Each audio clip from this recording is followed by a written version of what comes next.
నమస్కారం. నా TV news వార్తలకు స్వాగతం. ముందుగా వార్తల్లోని ముఖ్యాంశాలు.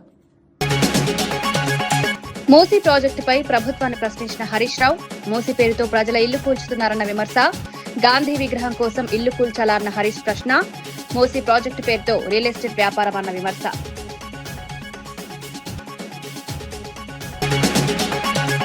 హార్బర్లను ప్రైవేటీకరణ చేయొద్దన్న మాజీ మంత్రి అప్పలరాజు, మత్స్యకారుల ప్రయోజనాలను కాపాడాలని ప్రభుత్వానికి విజ్ఞప్తి, ప్రభుత్వ స్థలాన్ని ప్రైవేట్కు అప్పగిస్తోందన్న విమర్శ, చేపల వేటగాళ్లకు ఉపయోగపడుతుందన్న హార్బర్లను కాపాడాలని పిలుపు.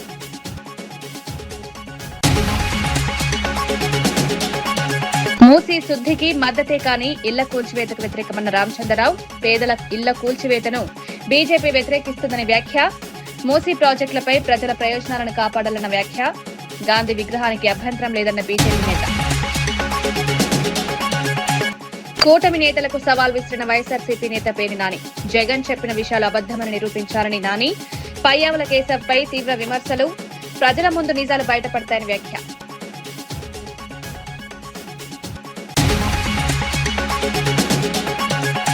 ఎంజీఆర్ పై వ్యాఖ్యలకు క్షమాపణ చెప్పిన నటుడు రాజేంద్ర ప్రసాద్, పొరపాటున చెప్పిన మాటలు క్షమించాలని, ఎంజీఆర్ దేవుడు లాంటి వ్యక్తి అన్న నటుడు, వ్యాఖ్యలపై వచ్చిన స్పందనను గౌరవిస్తారన్న నటుడు.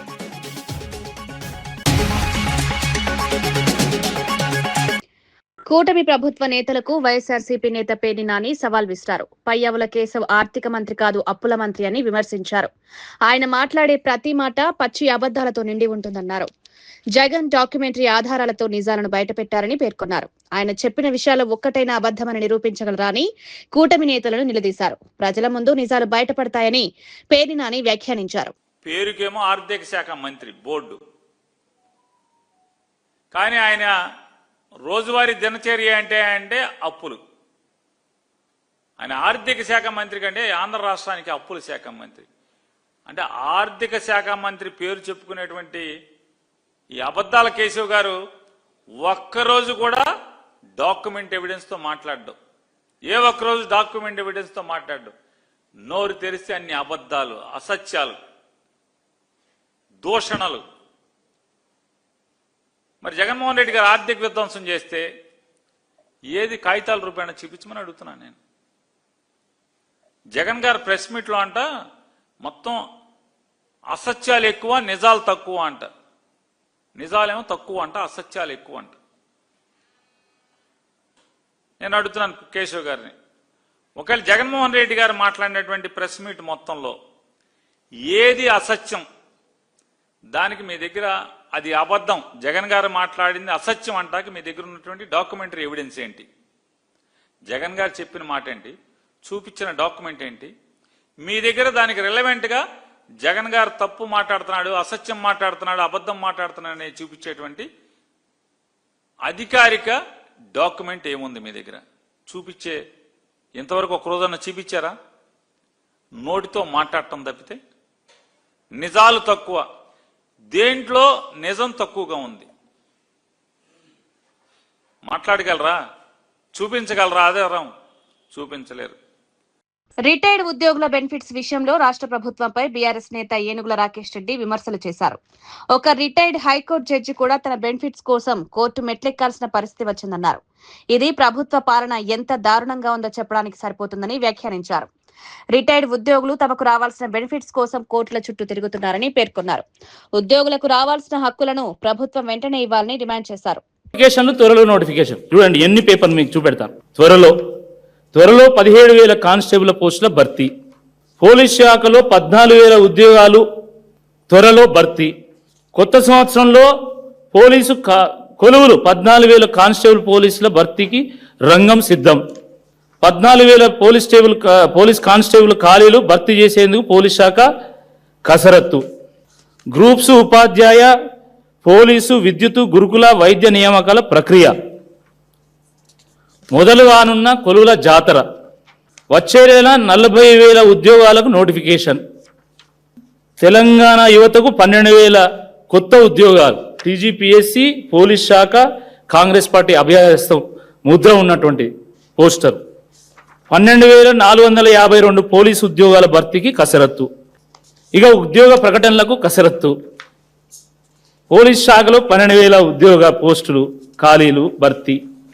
ఇట్లా ఇది చెప్పుకుంటా పోతే ఈ ప్రెస్ మీట్ మొత్తం ఇవే చూపించాల్సి వస్తుంది, అన్ని ఉన్నాయి. అంతెందుకు, ఇప్పుడు జస్ట్ నేను ఈ ప్రెస్ మీట్కు వచ్చే ముందు వేటు న్యూస్లో నోటిఫికేషన్ వచ్చింది. ఏమని? 17,992 పోస్టుల పోలీసు ఉద్యోగాలకు త్వరలో నోటిఫికేషన్. జస్ట్ ఇప్పుడు ఒక హాఫ్ అన్ అవర్ కూడా కాలే. అసలు ఇన్ని నాటకాలు ఎందుకు? నువ్వు రియలిస్టిక్గా మీరు ఏం చేస్తారో చెప్పొచ్చు కదా. వాళ్ళు లీకులు ఇస్తారు, వీళ్ళు రాస్తారు. పాపం నిరుద్యోగ యువత వాళ్ళ తల్లిదండ్రులు కూలీ నాలీ చేసి పార్టీ ఫిరాయింపుల చట్టాన్ని తెలంగాణ ప్రభుత్వం ఉల్లంఘిస్తోందని మాజీ ఎంపీ బోయిన్పల్లి వినోద్ విమర్శించారు. రాజీవ్ గాంధీ తీసుకొచ్చిన చట్టాన్ని రేవంత్ రెడ్డి ప్రభుత్వం నిర్వీర్యం చేసిందన్నారు. దేశవ్యాప్తంగా రాహుల్ గాంధీ రాజ్యాంగం గురించి మాట్లాడుతున్నప్పటికీ తెలంగాణలో జరుగుతున్న పరిణామాలపై స్పందించడం లేదన్నారు. కాంగ్రెస్ జెండాను జాతీయ జెండాగా చెప్పడం కూడా రాజ్యాంగానికి అవమానమని విమర్శించారు. రాహుల్ గాంధీకి ఈ రేవంత్ రెడ్డి కాంగ్రెస్ పార్టీ తెచ్చిన చట్టాన్ని చంపేసాడు. కాంగ్రెస్ పార్టీ సోనియమ్మ భర్త రాహుల్ గాంధీ తండ్రి రాజీవ్ గాంధీ గారు తీసుకొచ్చిన చట్టాన్ని ఎలా నిర్వీర్యం చేసేసి అబాసుపాలు చేసి రాజ్యాంగంలో అది ఉండడం తప్పు, ఇంత మంచి రాజ్యాంగంలో ఇలాంటి ఆ 10th షెడ్యూల్ని అంత అపహాస్యం చేసాడు, అంత నవ్వుల పాలు చేసిండు మన స్పీకర్ ప్రసాద్ గారు. అపహాస్యం చేసాడు, నవ్వుల పాలు చేసాడు. ఏం దొరకబట్టిండు? కొత్త సూత్రం ఏం దొరకబట్టిండు? రేవంత్ రెడ్డి నాయకత్వాన ప్రసాద్ గారు ఏం దొరకబట్టిండు? పార్టీ మారినా కూడా నేను మారలేదని చెప్తే అయిపోతుంది. ఇంకా దీనికి ఎవడేం చేస్తాడు? పార్టీ మారి నేను మారలేదు అంటే సరిపోతుంది. ఇంకా ఈ 10th షెడ్యూల్ ఎందుకు ఉండాలి రాజ్యాంగంలో? ఎవడన్నా మారచ్చు, నేను మారలేదు అని చెప్పి స్పీకర్ కూడా లెటర్ ఇస్తే ఇది పెద్ద. ఇప్పుడు ఇది ఉత్తగా పోదు. ఈ దేశం దీన్ని సీరియస్గా తీసుకోవాలి. కొంత సమయం పడుతుండొచ్చు అర్థం కావడానికి రాజకీయ పార్టీలకు, రాజకీయ నాయకులకి, పార్లమెంటేరియన్స్కి, ముఖ్యంగా పత్రికా రంగంలో సీనియర్ జర్నలిస్టులకి, ఎడిటోరియల్ బోర్డు మెంబర్స్కి, వీళ్ళకి అందరికీ దాని ఈ ఆర్డర్ కాపీలు వచ్చిన తర్వాత చదివిన తర్వాత అర్థమవుతుంది ఎంత అపహాస్యం చేసిండు రాజ్యాంగాన్ని. అంటే ఇప్పుడు ఎవడైనా పార్టీ మారచ్చు, నీ పార్టీ మారలేదని చెప్పేసి రాయొచ్చు. ఇంకా ఎక్కడ దాకా తీసుకుపోయినరు? జాతీయ జెండాను కూడా అపహాస్యం చేశారు.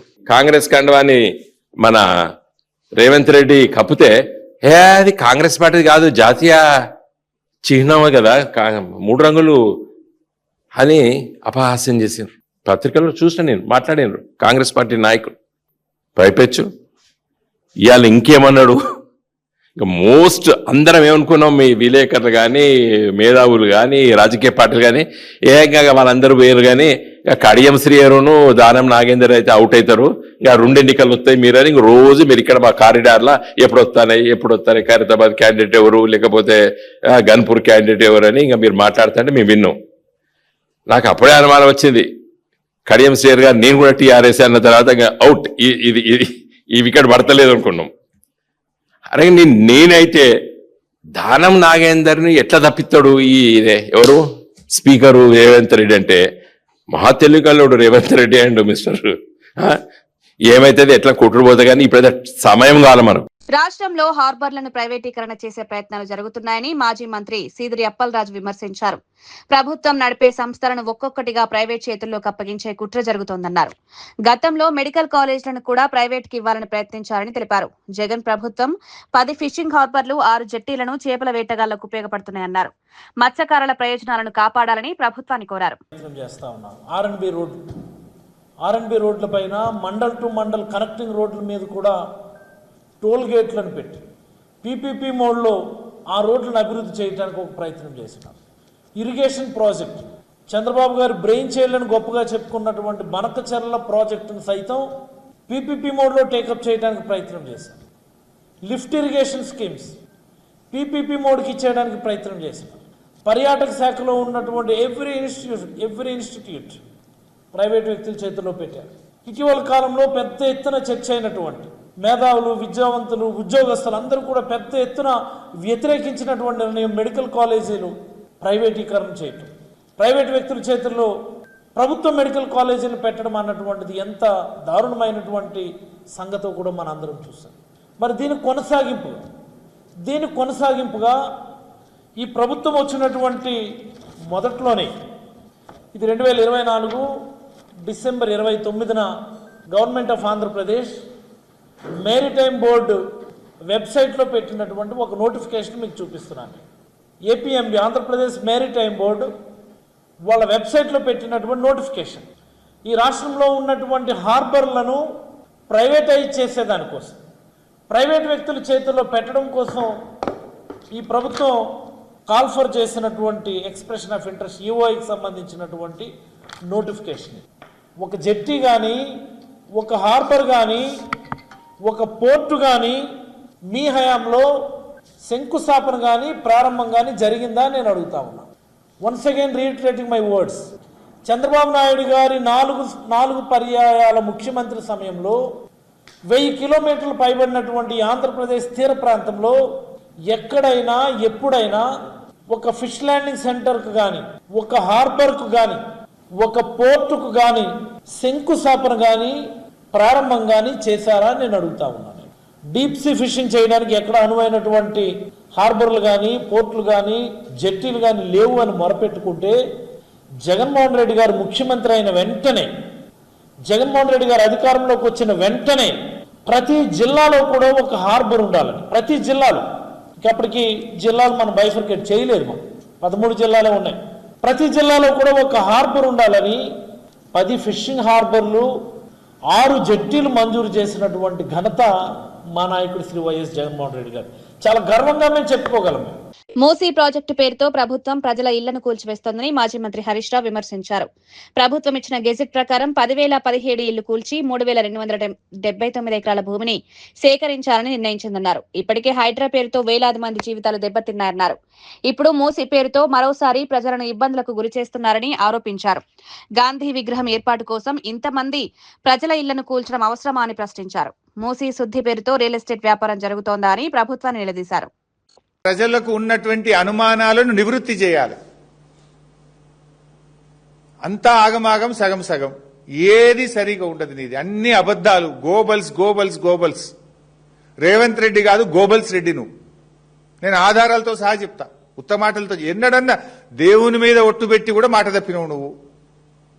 మొన్న మిర్యాలగూడలో మున్సిపల్ ఎన్నికల్లో పోగానే మున్సిపల్ ఎన్నికల తెల్లారే రైతు బంధు పైసలు వేస్తా అని కూడా మాట తప్పినవు.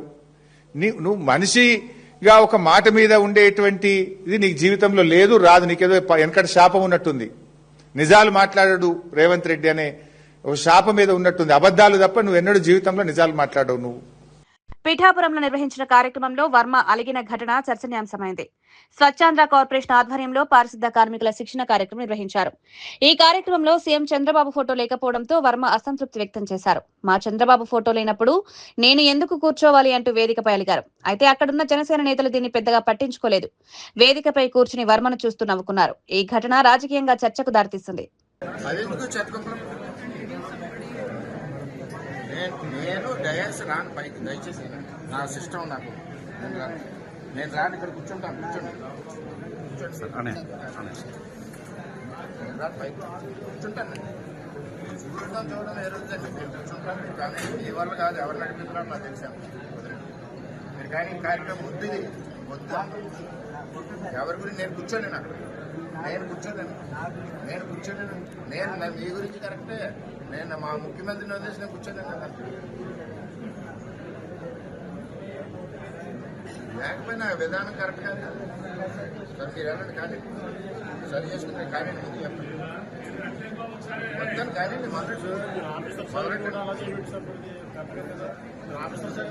రైతు భరోసా పథకంపై మాజీ మంత్రి కన్నబాబు ప్రభుత్వాన్ని ప్రశ్నించారు. గత ప్రభుత్వం 53,58,000 మంది రైతు కుటుంబాలకు పెట్టుబడి సాయం అందించిందన్నారు.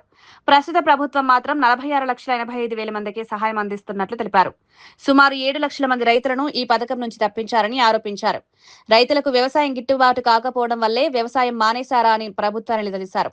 రైతుల ప్రయోజనాలను కాపాడాలని డిమాండ్ చేశారు. సూపర్ 7 అని మీ అబద్ధాల్లో భాగంగా ప్రచారం చేసుకున్నారు. ఇవాళ తిరిగి చూస్తే మొదటి సంవత్సరం మీ అన్నదాత సుఖీభవ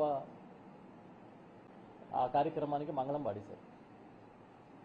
రెండో సంవత్సరం 10,000 ఇచ్చారు. ఒక్కసారి నేను మీకు గుర్తు చేస్తున్నా, ఒరిజినల్గా మీరు ఇచ్చిన ఎన్నికల హామీలో ఏం చెప్పారు అని అంటే, కేంద్రం ఇచ్చే పిఎం కిసాన్ కాకుండా ప్రతి రైతుకి 20,000 రూపాయలు ఆర్థిక సహాయం చేస్తాము, పెట్టుబడి సహాయం చేస్తామని. కానీ అధికారంలోకి వచ్చిన తర్వాత అన్నీ కలిపి 20,000 అన్నారు. అన్నీ కలిపి 20,000 అని మొదటి సంవత్సరం మంగళం పాడేశారు, రెండో సంవత్సరం 10,000 వేశారు. ఇక్కడే ఒక చిన్న మెలిక కూడా ఉంది. మా ప్రభుత్వ హయాంలో ఆనాటి మా ముఖ్యమంత్రి జగన్మోహన్ రెడ్డి గారు 53,58,000 మంది రైతు కుటుంబాలకి పెట్టుబడి సాయాన్ని అందించారు ఏటా. ఇప్పుడు మీరు అందిస్తున్నది 46,85,000 మంది రైతు కుటుంబాలకి. అంటే సుమారుగా 7 లక్షల మంది రైతులు తగ్గిపోయారు. మేము సూటిగా అడుగుతున్నాం, మీరు కావాలనే రైతులకి అనర్హత చూపించి సంఖ్య కుదించేశారా, లేకపోతే మీ ప్రభుత్వంలో వ్యవసాయం గిట్టుబాటు కావట్లేదని రైతులు వ్యవసాయాన్ని మానేశారా? ఈ రెండిట్లో ఏది కరెక్టో చెప్పమని మేము సూటిగా అడుగుతున్నాం.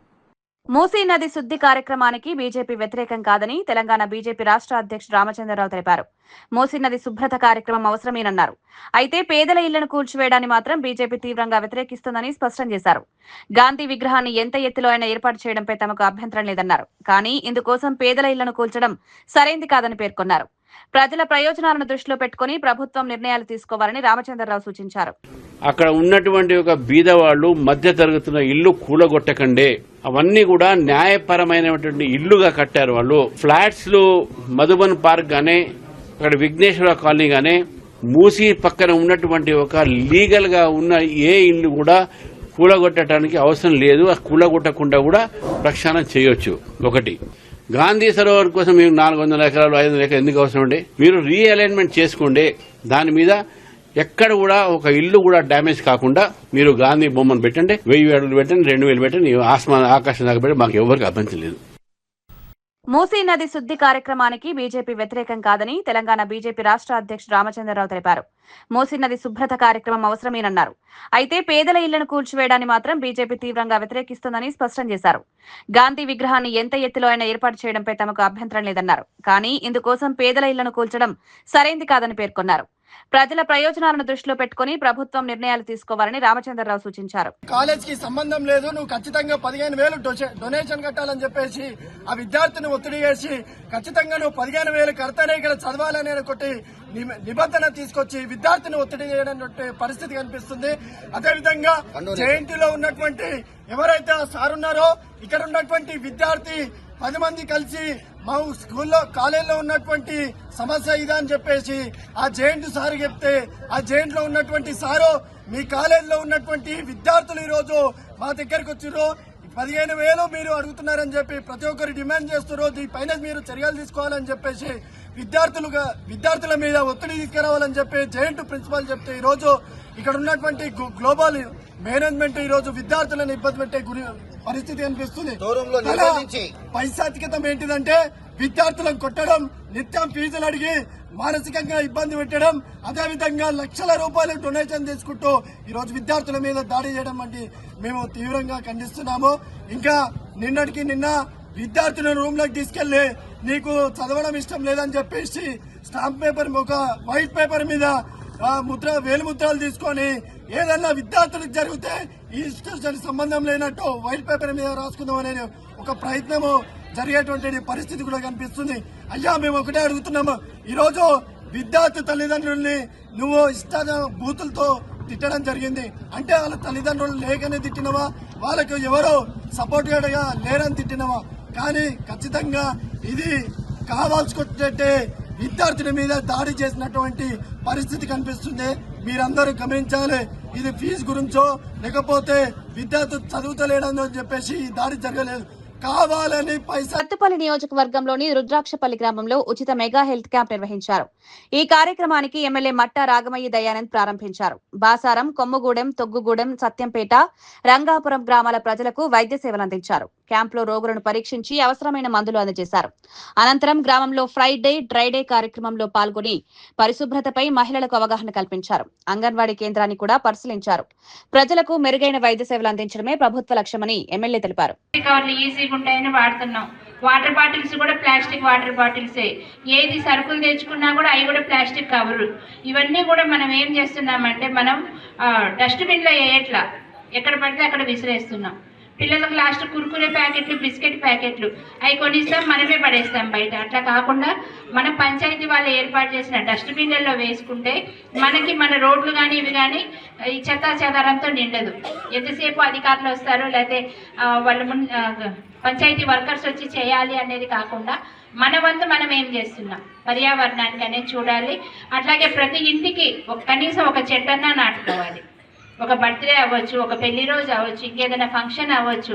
ఆ ఫంక్షన్ రోజు గుర్తుగా మనం కనుక ఒక చెట్టు నాటుకుంటే మనం కూడా పర్యావరణాన్ని పెంచి పోషించినట్టు అవుతుంది, స్వచ్ఛమైన గాలి పీల్చినట్టు అవుతుంది. ఇంతకుముందు చక్కగా అందరం చెట్ల నీడల్లో అట్లనే మేము కూడా చదువుకునేటప్పుడు ఇట్లనే చక్కగా ఉండేది. ఇప్పుడు సిటీల్లో చూస్తే ఏసీ లేనిది ఎవరు ఉండలేకపోతున్నారు, ఎందుకంటే చెట్లు లేవు. రాను మన పల్లెల్లో కూడా చెట్లు కొట్టేయడము ఇలా చేస్తున్నాం కనుక అది నివారించాలంటే మనం చెట్లను పెంచడం చిన్నతనం నుంచి పిల్లలకు కూడా అలవాటు చేయాలి. ఇదొకటి. అంటే చెట్లను పెంచడమే కాకుండా సక్రమంగా వాటికి ప్రొటెక్షన్ కల్పించాలి. చుట్టూ అదే ఏదైనా కంచె లాంటివి వేసి మేకలై తినకుండా ఇలాగే ప్రతి ఒక్కటి అన్నమాట. సామాజిక బాధ్యతగా నేర్పిస్తే పిల్లలకు వాళ్ళు కూడా చెట్ల పట్ల ప్రేమ పెంచుకుంటారు.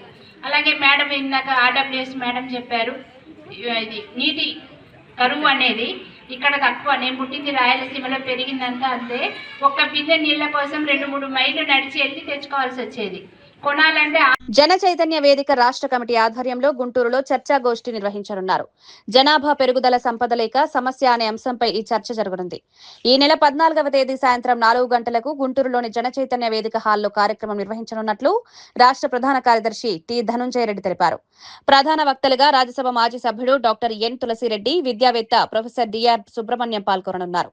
పౌర సంస్థలు, ప్రజా సంఘాలు, రాజకీయ పార్టీల ప్రతినిధులు అధిక సంఖ్యలో పాల్గొని సూచనలు ఇవ్వాలని నిర్వాహకులు కోరారు. మాజీ రాజ్యసభ సభ్యులు, గతంలో 20 పాయింట్ ప్రోగ్రాం చైర్మన్గా పనిచేశారు. Andhra Pradesh Congress party media committee చైర్మన్గా వ్యవహరిస్తున్న డాక్టర్ ఎన్ తులసిరెడ్డి గారు ప్రసంగిస్తారు.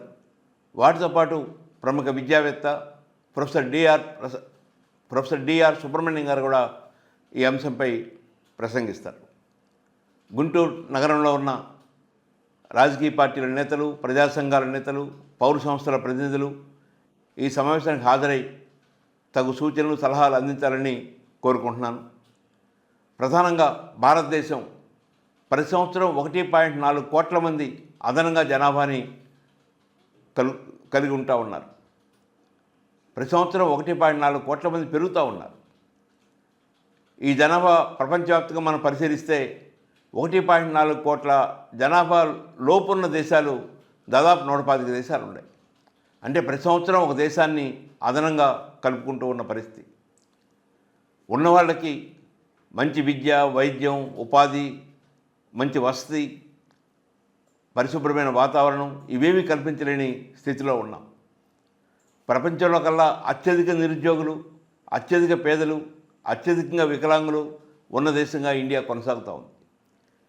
వీటన్నిటి ప్రధాన కారణం ప్రపంచ భూభాగంలో మన భూభాగం కేవలం 2.4% మాత్రమే. కానీ ప్రపంచ జనాభాలో 18% జనాభా కలిగి ఉన్నాం. తక్కువ భూమి, ఎక్కువ మంది ప్రజలు. ఈ భూమిపై ప్రజల భారం గణనీయంగా పెరుగుతూ ఉంది.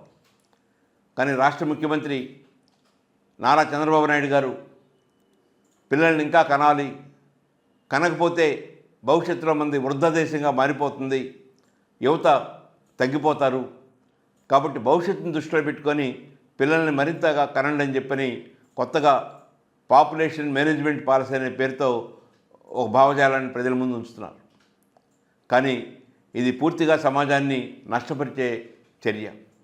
రాజ్యాంగబద్ధమైన పదవిలో ముఖ్యమంత్రి స్థానంలో ఉండి ఇలా సమాజానికి హాని కలిగించే భావజాలాన్ని ప్రజల ముందు ఉంచడం మంచిది కాదని జనచైతన్య వేదిక భావిస్తుంది. అమరావతిలో అమరజీవి పొట్టి శ్రీరాములు భారీ కాంస్య విగ్రహాన్ని ఏర్పాటు చేశారు. శాఖమూరులో 58 అడుగుల ఎత్తుతో ఈ విగ్రహాన్ని ప్రతిష్ఠించారు. స్టాచ్యూ ఆఫ్ సాక్రిఫైస్ పేరుతో ఈ విగ్రహాన్ని ఈ నెల 16న ఆవిష్కరించనున్నారు. ముఖ్యమంత్రి డిప్యూటీ సీఎం చేతుల మీదుగా విగ్రహావిష్కరణ జరగనుంది. ఆంధ్ర రాష్ట్ర సాధన కోసం ప్రాణత్యాగం చేసిన పొట్టి శ్రీరాములు త్యాగాన్ని స్మరించేందుకు ఈ విగ్రహాన్ని ఏర్పాటు చేశారు. ఈ కార్యక్రమానికి పెద్ద సంఖ్యలో ప్రజలు హాజరయ్యే అవకాశం ఉందని అధికారులు తెలిపారు.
దివంగత నటుడు ఎంజీఆర్ పై చేసిన వ్యాఖ్యలకు నటుడు రాజేంద్ర ప్రసాద్ క్షమాపణలు తెలిపారు. కాంతారావును ప్రశంసించే సందర్భంలో పొరపాటున ఎంజీఆర్ గురించి అభ్యంతరకర పదం ఉపయోగించారన్నారు. తన మాటల వల్ల ఎవరికైనా బాధ కలిగితే హృదయపూర్వకంగా క్షమించాలన్నారు. ఎంజీఆర్ తమిళ సినిమా ప్రపంచంలో దేవుడు లాంటి వ్యక్తి అని అభిప్రాయపడ్డారు. తాను చెప్పిన మాటలను మళ్లీ పునరావృతం చేయనని హామీ ఇచ్చారు. ఈ ఘటనపై వచ్చిన స్పందనలను గౌరవిస్తున్నారని రాజేంద్ర ప్రసాద్ తెలిపారు. முன்னாடி இந்த ஊர்ல ஒரு ஃபங்க்ஷன் நடந்தது. அதுல பழைய நடிகர் காந்தாராவ் சார் அவார்டு எனக்கு கொடுத்தாங்க. அந்த ஃபங்க்ஷன்ல பேசும்போது நான் சும்மா அப்படி ஜாலியா பேசும்போது தமிழ் சினிமா கடவுள், என்னுடைய ஒப்பீனியன்ல தமிழ் சினிமா கடவுள் எம்ஜிஆர் சார் பத்தி சும்மா ஜாலியா பேசும்போது ஒரு வார்த்தை மிஸ் ஆயிட்டு வந்துருச்சு. அது இப்போ யார் பண்ணாங்க தெரியாது, வேணும்னு பெருசு பண்ணி விட்டாங்க. அது நான் ஒன்னும் அந்த மாதிரி அவர் பேசுவேன். நான் எவ்வளவு தைரியம் எனக்கு.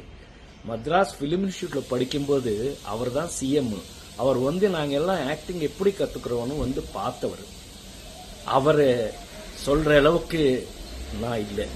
இருந்தாலும் அந்த மாதிரி மிஸ் ஆகி வந்த ஒரு பேச்சில் நீங்க யாராவது ஃபீல் பண்ணியிருந்தா என்ன மன்னிச்சுக்குங்க அப்படின்னு சொல்லி இனி வாழ்க்கையில எப்பவுமே அந்த மாதிரி நான் பேச மாட்டேன். இது நான் உங்களுக்கு உறுதியா சொல்றது. இந்த தப்பு இந்த வாட்டி மன்னிச்சுக்குங்க.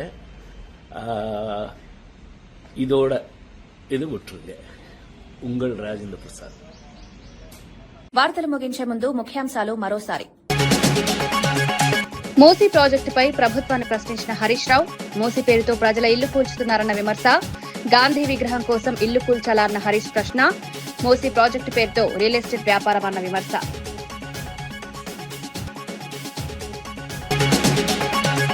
హార్బర్లను ప్రైవేటీకరణ చేయొద్దన్న మాజీ మంత్రి అప్పలరాజు. మత్స్యకారుల ప్రయోజనాలను కాపాడాలని ప్రభుత్వానికి విజ్ఞప్తి. ప్రభుత్వ స్థలాన్ని ప్రైవేట్కు అప్పగిస్తోందన్న విమర్శ. చేపల వేటగాళ్లకు ఉపయోగపడుతుందన్న హార్బర్లను కాపాడాలని పిలుపు.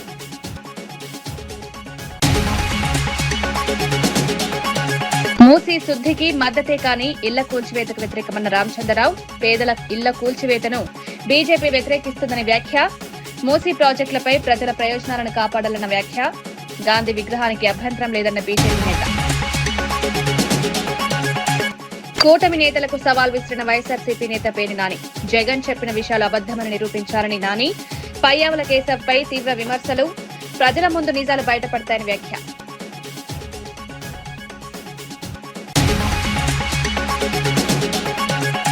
ఎంజీఆర్ పై వ్యాఖ్యలకు క్షమాపణ చెప్పిన నటుడు రాజేంద్ర ప్రసాద్. పొరపాటున చెప్పిన మాటలు క్షమించాలని. ఎంజీఆర్ దేవుడు లాంటి వ్యక్తి అన్న నటుడు.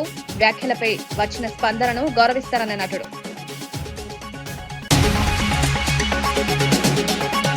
ఈనాటి వార్తా విశేషాలు మరో బులెటిన్లో మళ్ళీ కలుద్దాం. నమస్కారం.